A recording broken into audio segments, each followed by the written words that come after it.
मिट्टी के दिए, बहुत कथाएं, ओशो। अज्ञान मुखर है और ज्ञान मौन।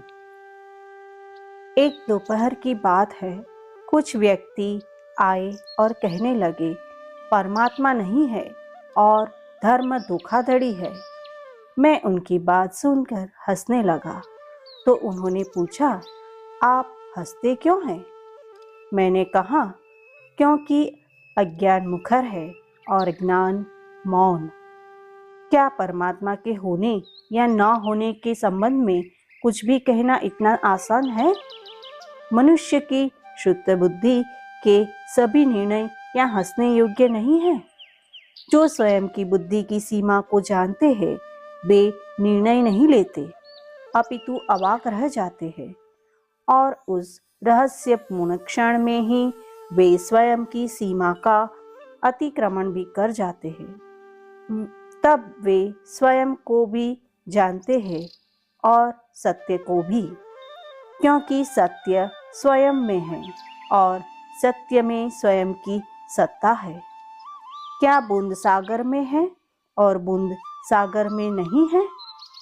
और क्या यह उचित है कि बूंद स्वयं को जाने बिना सागर को जानने चले, और जब न जान सके तो कहे कि सागर है ही नहीं?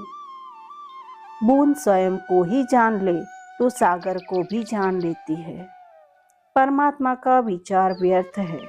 मैं आपसे पूछता हूँ, क्या आप स्वयं को जानते हैं? क्या इस शर्त को पूरा किए बिना कोई भी परमात्मा के संबंध में होने या न होने का निर्णय लेने का अधिकारी है? क्या आप स्वयं को जानते हैं? यह प्रश्न सुन वे मित्र एक दूसरे की ओर देखने लगे। क्या आप भी यह प्रश्न सुन ऐसे ही एक दूसरे की ओर नहीं देखने लगते? लेकिन स्मरण रखें कि स्वयं को जाने बिना जीवन में न कोई सार्थकता है, न धन्यता है। उन मित्रों को हजारों साल पूर्व यूनान में हुई एक वार्ता मैंने बताई थी। एक वृद्ध ऋषि से किसी ने पूछा, संसार की वस्तुओं में सबसे बड़ी वस्तु क्या है? ऋषि ने कहा, आकाश, क्योंकि जो भी है आकाश में है और स्वयं आकाश किसी में नहीं है। उसने पूछा, और श्रेष्ठतम? ऋषि ने कहा, शील, क्योंकि शील पर सब कुछ न्यौछावर है, लेकिन शील किसी के लिए भी नहीं खोया जा सकता है। उसने पूछा, और सबसे गतिवान? ऋषि ने कहा, विचार। उसने पूछा, और सबसे सरल? ऋषि ने कहा, उपदेश। उसने पूछा, और सबसे कठिन? ऋषि ने कहा, आत्मज्ञान। निश्चय ही स्वयं को जानना सर्वाधिक कठिन प्रतीत होता है, क्योंकि उसे जानने के लिए शेष सब जानना छोड़ना पड़ता है।